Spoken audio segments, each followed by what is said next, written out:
Hello friends, welcome back to my channel. आइए आज हम बनाने जा रहे हैं तीज के त्यौहार, राखी के त्यौहार के लिए अच्छे रस भरे कुरकुरे और बढ़िया से घेवर कैसे घर में आसानी से बनाएं और थोड़ी सी चीज़ों से। तो यहाँ पे हमने मैदा लिया है, बेसन लिया है, ड्राई फ्रूट्स है, मावा है, रबड़ी बनाने के लिए चीनी लिया है, हमने चाशनी बनाने के लिए। तो आइए सबसे पहले हम चाशनी बना के रख लेते हैं, ठंडी हो जाए। हमने यहाँ पे 1 कप चीनी लिया है। 1 कप चीनी में 1 कप ही पानी डाला है और उसको 15 से 17 मिनट तक पकाना है, यानी कि चाशनी को आप तब तक पकाना है जब तक वो शहद जैसी हो जाए। यहाँ पे हमने थोड़े से केसर के लच्छे डाल दिए हैं, 2 इलायची डाल देंगे, बाद में इलायची के हम निकाल देंगे। और एक पैन में हमने यहाँ पे मावा लिया है। मावा में हमने 250 ग्राम मावा लिया है। इसमें हम 1 कप दूध डालेंगे। दूध डाल के इसको थोड़ी देर तक उबालेंगे और इसको हमें रबड़ी जैसा बनाना है। आप रबड़ी बना सकते हैं, 1 लीटर दूध को आधा पका लें तो रबड़ी बन जाएगा। अगर आपके पास नहीं है मावा तो आप इस तरह से मावा बाज़ार से लाके थोड़ा सा दूध डाल के और रबड़ी बना सकते हैं। हमने इलायची पाउडर डाल दिया है और हमने बादाम और पिस्ते डाल दिए हैं थोड़े से।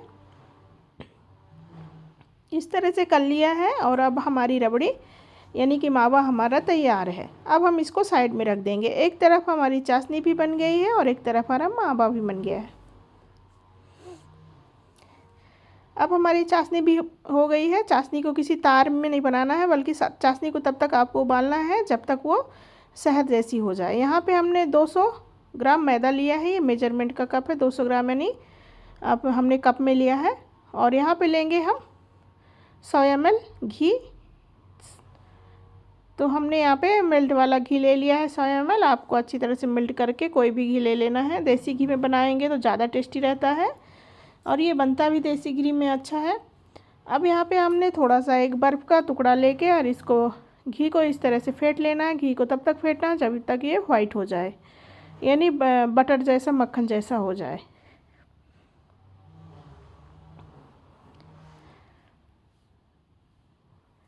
अब हमने इसको फेंट करके इस तरह से कर लिया है वाइट। अब हम इसमें मैदा मिलाएंगे।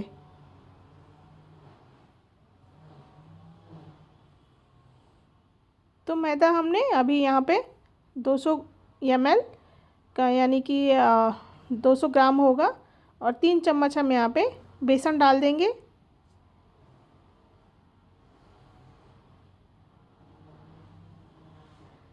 अब हमने इस तरह से इसको मसल करके बना लिया है और इसके बाद हम इसमें नॉर्मल पानी डाल के और थोड़ी देर से इसको इस तरह से घोल बनाएंगे। आपको इसमें जितना आपने मैदा लिया है उसका 2.5 गुना लिक्विड लेना है। तो हम क्या करेंगे, उसका 200 ml हम पानी ले लेंगे और फिर बाकी का जो है वो दूध ले लेंगे हम। और ठंडा दूध लेना है, या तो आप ठंडा दूध लें या तो दूध को आप जमा लें बर्फ़ जैसा, क्योंकि इसके बर्फ़ के साथ जितना भी आप घोटते हैं उतना ही आपके लच्छे अच्छे बनते हैं और घेवर अच्छा बनता है।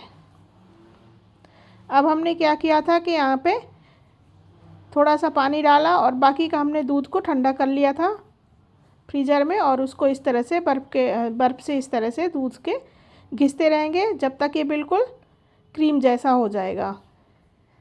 आप इसको फ्रेंड मिक्सर में भी बना सकते हैं, मिक्सर में आसानी से बन जाता है।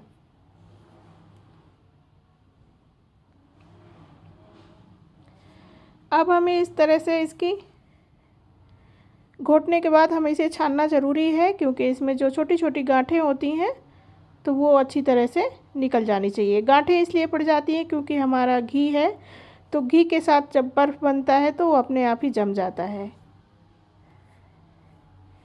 इसको इस तरह से आपको छन्ना से कर लेना है। अब ये देखिए हमारा इस तरह से हो गया। हम इसकी कंसिस्टेंसी आपको दिखा देते हैं, ना ज़्यादा पतला रहे ना गाढ़ा रहे। तो हमने थोड़ा सा और बर्फ़ का पानी डाल दिया है ठंडा। आपको और इसको ठंडा पानी ही डालना है, गर्म नहीं डालना।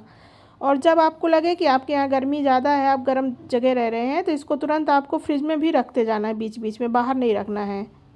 इसका टेम्परेचर नहीं ऊपर होना चाहिए, ठंडा ही रहना चाहिए। अब हमें इसको किसी बॉटल में या कलछी में या चम्मच में लेके डालना है। तो हमने यहाँ पे जलेबी मेकर लिया है। हमने घी रख दिया था यहाँ पे आधा लीटर और उसको अच्छी तरह से धुआं आने तक पका लेंगे। धुआं आने का मतलब अच्छी तरह से टेम्परेचर खूब होना चाहिए इसको, बिल्कुल गर्म।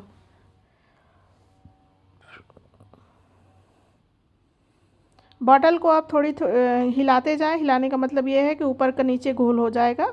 आप इस तरह से घी को चेक कर लें।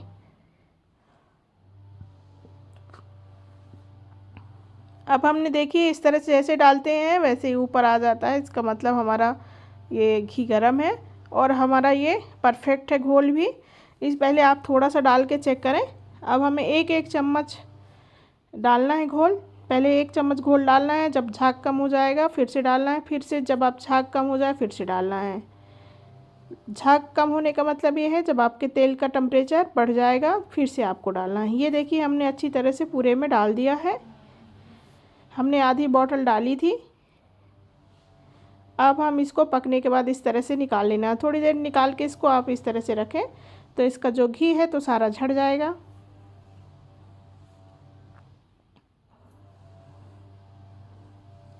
अब हमने इसी प्रोसेस से सारे बना लेने हैं। तो हमने हमारे यहाँ 3-4 बने हैं। जितना हमने मैदा लिया था उसके हमारे 3 या 4 बन गए हैं। एक पतला है और 3 थोड़ा ठीक है।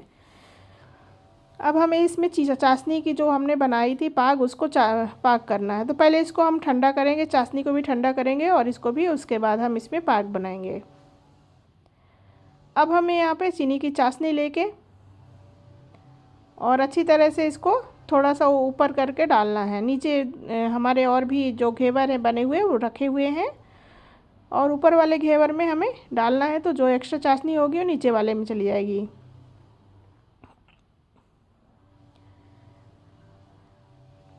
अब हमने जब चाशनी से इसको पाग लिया है, इसके बाद हमें रबड़ी या तो मावा खोया लगाना है। तो हम इसमें अब खोया, वही रबड़ी जो हमने बनाई थी उसको इस तरह से आप लगा लें, या तो आप रबड़ी पतली करके इसमें डाल सकते हैं।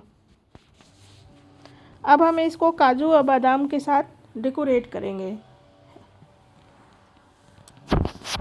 आप इसमें सिल्वर वर्क भी लगा सकते हैं अगर आपके पास ओरिजिनल सिल्वर वर्क है तो लगा लें। बाज़ार में तो ओरिजिनल नहीं मिलता है, ज़्यादातर एल्युमिनियम का ही होता है जो स्वास्थ्य के लिए बहुत हानिकारक है और किडनी में ज़्यादातर स्टोन बन जाते हैं उसको खाने से। तो आप जो है तो अगर सिल्वर वर्क आपके पास असली है तभी लगाएं, नहीं तो ना लगाएं। और इस तरह से आप बादाम और पिस्ते से डेकोरेट करें, गुलाब की पंखुड़ियों से। ये देखिए हमारा पहला हो गया था। अब हम दूसरा वाला कर रहे हैं, आपको दिखाने के लिए कर रहे हैं। और ये वाला हम बच्चों के लिए बना रहे हैं तो बच्चों के हिसाब से हम इसको डेकोरेट करेंगे। ये हमारा डेकोरेट होने के बाद हमने जो हम हमेशा केक में जो हम डालते हैं शुगर बॉल या चॉकलेट बॉल, उसको आप इस तरह से डाल दें। इससे क्या होगा कि आपके बच्चे बहुत खुश हो जाएंगे। तो बच्चों के लिए इस तरह से बनाएं। आप इसके साथ इसके ऊपर जेम्स है, चॉकलेट है, ये भी लगा सकते हैं। अब इसी प्रोसेस से हम तीसरा बना लेंगे। तो फ्रेंड्स कैसी लगी ये हमारी रेसिपी आप कमेंट करके ज़रूर बताएं। और बहुत जल्दी से बन गई है और बहुत ही कम सामान में घर में बहुत ज़्यादा बन जाता है। आप भी बनाएं और कमेंट करें आपकी रेसिपी कैसी बनी।